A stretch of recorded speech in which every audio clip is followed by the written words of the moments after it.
umugore atashobora kuza babikora bazumva navyo andongorera iruhande y'amazi adasuma.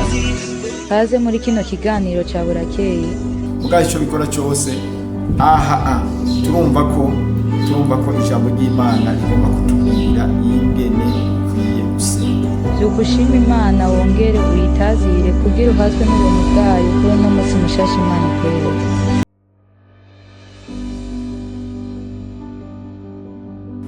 Ndabaramukije mwese muriko murumviriza kino kiganiro caburakeye. Imana ibamugisha, Imana ibagirire neza ko bariko baracumviriza mu gitondo, bariko baracumviriza amasaha y'umutaga, bariko baracumviriza amasaha ya mwijoro. Imana ibamugisha, Imana ibagirire neza. No munsi tugomba turabe ijambo gukurikira. Mbe ukurikira nde? Ukurikira umuntu uba wabonye ko ari umunyakuri. Ukurikira umuntu uba wakunze. Ukurikira umuntu uba ubona ko ari icumuzigako cyo muronkako. Ushobora gukurikira uwo ari we wese, oya, ariko ukurikira umuntu umenya tunda mukurikiye ari cyo nzomuronka. Ari abantu rero bafa gukurikira uko nyene, bafa gukurikira Imana bababariye cyane. Yaba uri kurakurikira, yaba uri kuragendera, basanga umuntu ariko arakurikira umuntu higeje zo hava mu kwegera. Gasanga umuntu ariko arakurikira umuntu higeje zo hava mugirira nabi. Yaba gukurikira abantu mwe nabo, ariko nagomba kugira inama uno munsi wumvirize kino kiganiro urabo kwiye gukurikira. Reka dusome amajambo ari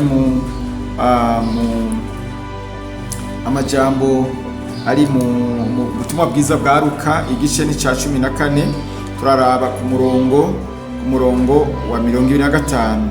Havuga ngo kandi ishengero ryinshi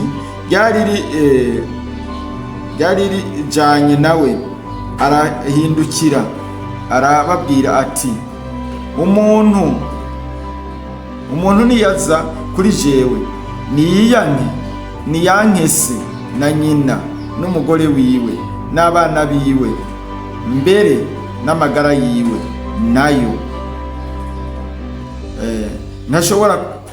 ntashobora kuba umwigisha wanje. Murongo wa 27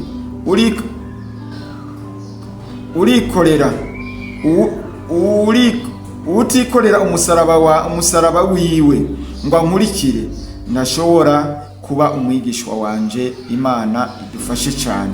Ngaya majambo rero tugomba tuvugane ko n'aya majambo n'amajambo akomeye cyane, amajambo akomeye, amajambo hambaye. Urumva uriko wumviriza wumva ko ari amajambo bigoye kuyashobora.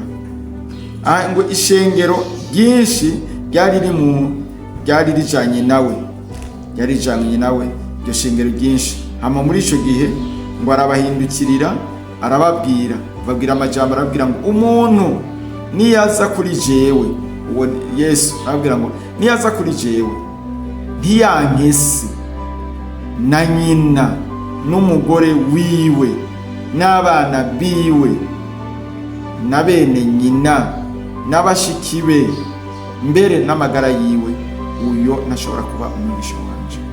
Biragoye kumva ko ushobora guheba, kumva ko ushobora kwanka so wawe, kwanka nyuku wawe, kwanka umugore wawe, kwanka abana bawe, kwanka abashikawe, kwanka bene wawe.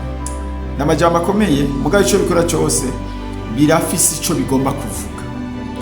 Mu gihe wewe wamaze kumenya Imana, mu gihe wamaze kwizera Yesu Kristo nk'umwami n'umukiza wawe, hanyuma abantu bo mu muryango bakagomba ko uguma uri imbata ya Satani, urababwira toyanga, bakubwira ati ibi utemeye kubikora uzoba utwanka, utemeye kubikora uzoba utatubabaye.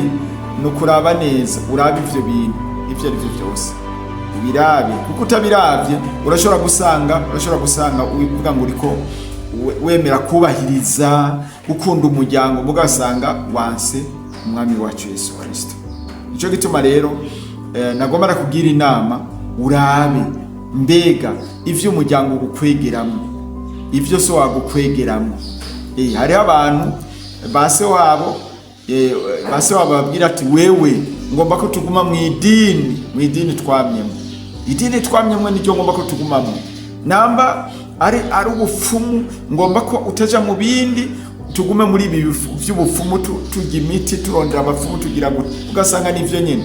Mugabo rero agaca avuga ati mwe nimwe muzoba mubaye abana, nimwe muzoba maye abana beza, nimwe muzoba ivyanje muzomara. Mugabo ico bikora cyose nawe aramaze kumenya Yesu, umubwira ati oya jewe ngomba gukurikira Yesu, ngomba gukurikira Yesu, ivyo sinobikora.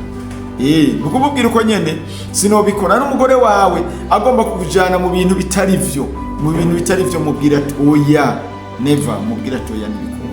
N'umwana wawe nawe nyene raba neza. Umwana wawe ashobora abantu benshi usanga abana bagwaye abakagenda kuvuza, bavuje bikananirana, gaca usanga abantu babwiye ngo mujane ku mupfumu, ugasanga umuntu w'umukozi w'Imana ariko abubutana umwana mujana ku mupfumu. Urumva ukunze umwana urahevye umwami wacu Yesu Kristo. Oya sivyo bikwiye. Reka nakubwire mujya muririmbyi w'ijana mu ndirimbo z'agakiza, z'ya ndirimbo yavuze ngo je ndi umukristo nzokwama ndiwe mu bintu vyose gushitsa gupfa. Je ndi umukristo naho notegwa n'amarushwa nkaja mu ntambara. Imana nishimwe cyane. Naho notegwa nkaja mu ntambara. Je ndi umukristo ndi umwambukira, ndi mu ntambara ngwana n'ivyaha, umugabisha n'umwami Yesu nitwaba kumwe nzoba kwa matsinda. Mbega murazi cyatumye aririmba iyo ndirimbo? Uyu mukobwa yari umukobwa ngo w'umwongereza, hanyuma yari umukobwa Imana yari yaremye neza, hanyuma abantu bamubonye baravuga ati uwo mukobwa akwiye kuba umugore w'umwami. Hama rero baje bagenda babwira umwami ati mwami hariho umukobwa twabonye. Baca bagenda tugende mubwira abiwabo bavuga ico bagomba cyose, hama tukibahe, hama uwo mukobwa ndamutware. Hama baraje babivuza, abantu bose batangura kwigina wo mu muryango ati tugiye kuba famille royale, tugiye kuba famille y'ibwami, natwe tuzoba dufise umwami kazi. Bararyoherwa baranezerwa, bagenda guhamagara wa mukobwa baramubwira ati umviriza rero, washimwe waronse umugabo waronse n'umwami w'igihugu niwe waronse. Hanyuma wa mukobwa ariyumvira ati ncanza kuba kwihari, ncanza kuba umwamikazi, mugabo kwihari yaba yarakiri umusore kandi yaba yarakijijwe, mugabo n'umupagani bikunda. Arababwira ati nibikunda. Baramubwira ati asanga ari ivyo rero turakwereka rero. Arababwira ati jewe nibikunda ntibishoboka. Niho yatangura kumva ururimbo ruseseka ruvuga ngo je ndi umukristo, mbere avuga ngo je ndi umukristo, intara yacu iri mu ijuru ku Mana Data. Baramwirukana avuga ati ubu rero ko wanse uco tuvira ngaho cuva. Arababwira ati ahiwanyu iyo siyo ntara yiwacu, intara yacu iri mu ijuru ku Mana Data, ntanza ribayo. Bari banse kumugaburira ati ntanza ribayo, nta n'amagorwa abaho, bose baguwe neza. Imana nishimwe cyane. Urumva yarahagaze, arahagarara. Niko natwe nawe tukwiye guhagarara, twoye gukwegwa n'imiryango. Abantu benshi barakwegwa n'imiryango, gasanga imanza bariko barazikora nabi, imiryango iriko irabakoresha imanza nabi, gasanga biriko biraba kwa gasembwa, gasanga imanza ziriko zirakogwa nabi hejuru y'iki y'umuryango. Akavuga ati jewe naronse ibi mwana, jewe se n'umurubanza rwawe sinzogenda nicayemo, jewe hatarimwo ibinyobwa biboreza, jewe sinzoza mu rubanza rwawe. Mugaco bikora cyose nagomba kubwire senga Imana. Niwasenga Imana muhungu, senga Imana mukobwa, Imana izogutabara. Senga Imana izokugirira neza, Imana izohaboneka. Nico gituma ngaha aya majambo atubwira neza ngo umuntu wese akunda abo umuryango we akanka agaheba Yesu ndamukwiye kuba umwishwa wiwe. Abantu rero bakwiye kuba bigishwa ba Yesu, bamera nka kuriya kwa Petero. Yesu yabasanze hariya ku kiyaga, arababwira ati nimunkurikire nzobagira abarovyi b'abantu. Baca basiga vyose basiga insenga, basiga ubwana, basiga se wiwe, barahaguruka bakurikira Yesu, kandi ntibari bazi iyo baje. Erega harageze n'igihe bicara baramubwira ati mbega none ko twaretse byose tuzoronka iki? Arabwira ngo mwe mwaretse byose. Hariya muri Matayo arabivuga neza ngo mwe mwaretse byose muzoshumbusha, ubu n'igihe kizoza. Imana nishimwe cyane, Imana izodushumbusha ubu n'igihe kizoza.